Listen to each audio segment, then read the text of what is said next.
احباب گرامی، انسان جب اس دنیا میں نہیں آیا ہوتا، ابھی وہ شکم مادر میں ہوتا ہے، 120 دن اس کی عمر جب ہو جاتی ہے تو اللہ سبحانہ و تعالی ایک فرشتہ بھیجتے ہیں جسے اس بات کا حکم ہوتا ہے کہ وہ اس بچے کی پیدائش سے قبل 4 چیزوں کے متعلق لکھائے: بکتب رزقہ و اجلہ و آثارہ، کہ یہ اس کا نیک ہونا یا بد ہونا، اس کی عمر کتنی ہے، اس کا رزق کتنا ہے، اور آیا یہ مذکر ہوگا یا مؤنث ہوگا، نیک ہوگا یا بد ہوگا۔ یہ ساری باتیں اللہ سبحانہ و تعالی ایک فرشتے کو بھیجتے ہیں اور وہ لکھ دیتا ہے۔ اس حدیث سے یہ بات معلوم ہوتی ہے کہ انسان پر یہ لازم نہیں کہ وہ اپنے رزق کی فکر کرے۔ اللہ سبحانہ و تعالی نے رزق کا ذمہ اپنے پاس رکھا ہے۔ انسان خواہ کہیں پر بھی ہو، رزق ایک ایسی چیز ہے کہ انسان کو موت سے بھی زیادہ تیزی سے اس کا رزق تلاش کرتا ہے۔ اور اسی طرح سے رسول اللہ صلی اللہ علیہ وسلم کا فرمان ہے کہ اگر تم اللہ پر ویسا توکل کرو جیسا پرندے توکل کرتے ہیں، اللہ پر بھروسہ رکھو جیسا پرندے اللہ پر بھروسہ رکھتے ہیں، اللہ پر یقین رکھو جیسا پرندے اللہ پر یقین رکھتے ہیں، کہ وہ اپنے گھونسلوں سے بھوکے پیٹ نکلتے ہیں، خالی پیٹ وہ نکلتے ہیں، اور اللہ سبحانہ و تعالی شام کو بھرے ہوئے پیٹوں کے ساتھ ان کو واپس لوٹاتا ہے۔ اللہ پر یقین کرنے والا بندہ، اللہ پر بھروسہ کرنے والا بندہ جو اللہ رب العالمین کے سپرد اپنے معاملات کر لیتا ہے، یقین کیجئے اللہ اس کو کبھی ضائع نہیں کرتے۔ اور جب ایک نبی نے کہا کہ افوض امری الی اللہ، میں اپنے معاملات اللہ کے سپرد کرتا ہوں، مجھے اللہ کے علاوہ کسی اور پہ کوئی بھروسہ نہیں، میں اپنے سارے معاملات، اپنے سارے مسائل، مشکلات اللہ کے سپرد کرتا ہوں، اس کی اس امید اور بھروسے کو دیکھتے ہوئے اللہ نے فرمایا فَوَقَاهُ اللَّهُ سَيِّئَاتِ مَا مَكَرُوا وَحَاقَ بِآلِ فِرْعَوْنَ سُوءَ الْعَذَابِ۔ اللہ سبحانہ و تعالی نے اس کے سارے مسئلوں سے، اس کی ساری پریشانیوں سے اس کو نجات عطا فرما دی، اور جتنے بھی فرعونی اس کے خلاف کھڑے تھے، جتنے بھی لوگ اس کی راہ میں رکاوٹ بنے ہوئے تھے، اللہ نے ساری رکاوٹوں کو دور کر دیا۔ معلوم یہ ہوتا ہے کہ انسان پر لازم نہیں کہ وہ اپنے رزق کی فکر کرے، رزق اللہ کے ذمے ہے۔ جو بھی رزق ہے وہ اولاد کی شکل میں ہے، وہ مال و دولت کی شکل میں ہے، وہ گھر بار کی شکل میں ہے، وہ کھانے پینے کی شکل میں ہے، وہ نعمتوں کی شکل میں ہے، وہ اللہ نے اسے عطا کرنا ہی کرنا ہے۔ لیکن جب انسان کا بھروسہ اللہ سے ختم ہوتا ہے، اس کا یقین ٹوٹتا ہے، یہ عمل کرنے سے پیچھے ہٹ جاتا ہے، اس کو نیک عمل میں سکون نہیں ملتا۔ عمل صالح کے فقدان میں جو 10 بڑے اسباب ہیں، ان میں سے ایک سبب یہ بھی ہے کہ انسان کو اللہ کے وعدوں پر یقین نہیں،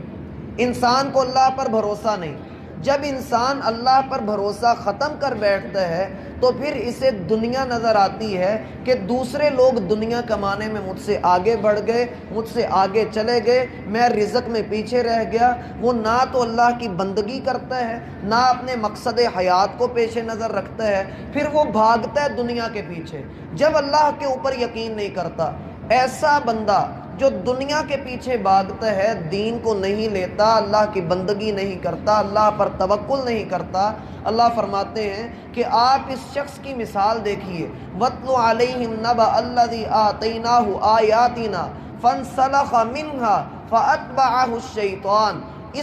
ان لوگوں کے سامنے بیان کیجیے اس بندے کی خبر کہ جس کو ہم نے اپنی آیات عطا فرمائی، ہم نے دین عطا کیا، اسے مقصد سمجھا دیا کہ تجھے اللہ نے 2 ہاتھ کن کاموں کے لیے دیے ہیں، اللہ نے تجھے 2 پیر دیے ہیں، ان کا مقصد کیا ہے، تجھے ذہن اور شعور عطا کیا ہے، یہ کس کام کے لیے تجھے دیا ہے، تو اپنے ہاتھ پیروں سے جنت کی 8 نہریں کما کر اللہ رب العالمین کی جنت میں داخل ہو۔ اسے سب کچھ سمجھایا، فَانْسَلَخَ مِنْهَا، لیکن اس نے ان ساری آیات کو پس پشت نکال دیا اور اللہ رب العالمین کو چھوڑ کر یہ شیطان کا پیروکار بن گیا، اللہ فرماتے ہیں اس نے پھر دنیا کے پیچھے دوڑ لگائی، واتبع ہواہ، یہ دنیا کے پیچھے دوڑا، اور جو اس کی خواہشات تھیں، اپنی خواہشات کی تکمیل کے لیے، اپنے مقصد کو پورا کرنے کے لیے، اپنی ذہنی آسودگی کے لیے، جسمانی سکون کے لیے یہ بھاگتا رہا، حتیٰ کہ دنیا کی مثال اس کے لیے ایسی ہو گئی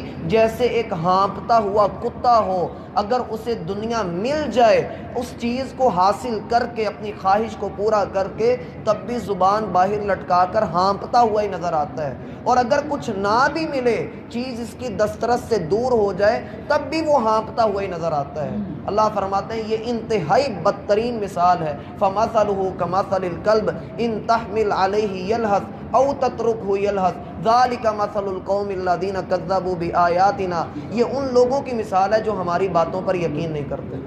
یار یہ طریقہ ٹھیک نہیں ہے، شور نہ کریں، بہتر نہیں ہے، وہ جو کر رہے ہیں ان کو کرنے دیں، آپ ادھر ہو جائیں بس۔ تو بات ہماری ہو رہی تھی ان لوگوں کے بارے میں جو دنیا طلبی میں آگے بڑھ جاتے ہیں۔ جب دنیا طلبی میں انسان آگے بڑھتا ہے، ترمذی میں ایک روایت آتی ہے، نبی صلی اللہ علیہ وسلم فرماتے ہیں دو آدمی بہترین آدمی، دو آدمی بدترین آدمی۔ لوگوں نے پوچھا اللہ کے رسول وہ کون ہے؟ فرمایا پہلا وہ آدمی جسے اللہ نے مال و دولت عطا فرمایا ہے اور وہ اللہ کے راستے میں خرچ کرتا ہے، اللہ کی رضا والے کام کرتا ہے، ایسا بندہ اجر کے اعتبار سے سب سے بہترین ہے۔ دوسرا وہ بندہ ہے جسے اللہ نے مال و دولت عطا نہیں کیا، جس کے پاس سہولیات نہیں ہیں، لیکن یہ بندہ نیت یہ رکھتا ہے کہ اللہ اگر تو نے مجھے مال دیا تو میں اسی طرح تیرے راستے میں لٹاؤں گا، میں اسی طرح تیری بندگی کرنے کے لیے، تجھے راضی کرنے کے لیے اپنے مال کا منہ کھول دوں گا۔ اللہ کے رسول فرماتے ہیں کہ دونوں بہترین اور اجر میں برابر ہیں۔ دوسرے دو بدترین، جس کو اللہ نے مال عطا کیا ہے لیکن مال پر سانپ بن کر بیٹھا ہوا ہے، کسی کو کچھ نہیں دیتا ہے، گناہ کے کاموں میں اپنا مال استعمال کرتا ہے، یہ تو بدترین آدمی ہے۔ اور دوسرا وہ جو اس کو دیکھ کر نیت کرتا ہے کہ میرے پاس مال ہو تو میں بھی اسی طرح کے کام کروں۔ اللہ کے رسول فرماتے ہیں کہ دونوں بدترین اور دونوں ہی اپنے گناہ کے اعتبار سے برابر ہیں۔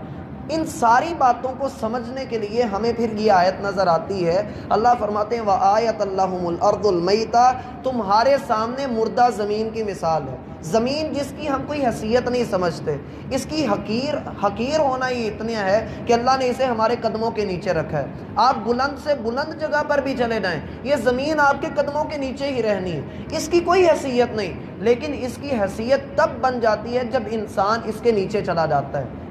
اصل بات تب آتی ہے۔ اس لیے اللہ فرماتے ہیں مردہ زمین کی مثال لو۔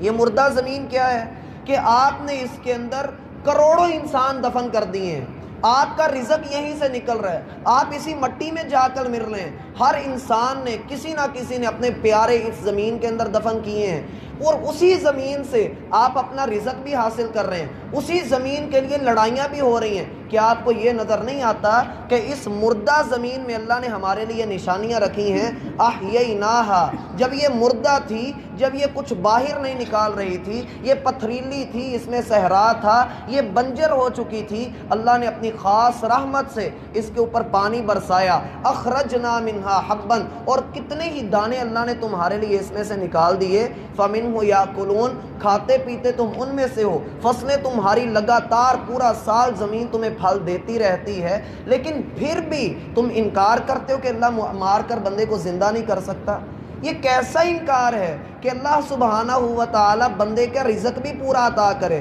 پھر زمین کو حکم بھی دے کہ تو نے انسان کے لیے رزق نکالنا ہے۔ یاد رکھیے کائنات کے اندر اختلافات بھرے پڑے ہیں، زمین ہے تو اس کے مقابلے میں آسمان اللہ نے بنایا ہے، آگ ہے تو اس کے مقابلے میں اللہ نے پانی بنایا ہے، دن ہے تو اس کے مقابلے میں رات موجود ہے، ہر چیز کا کوئی نہ کوئی متضاد موجود ہے۔ اتنے سارے تضادات کے باوجود پوری کائنات اپنی اپنی لائن کے اندر چل رہی ہے، کوئی کسی سے ٹکر نہیں لے رہا، اگر ٹکر لیتا ہے تو انسان لیتا ہے، دوسروں کے رزق کے اوپر نظر رکھتا ہے، کمینگی والی حرکتیں کرتا ہے، جس کی بنا پر پوری کائنات کے اندر فساد برپا ہو جاتا ہے۔ اس لیے اللہ یہاں پر زمین کی مثال بیان فرماتے ہیں کہ زمین کو دیکھو کہ یہ صرف اپنا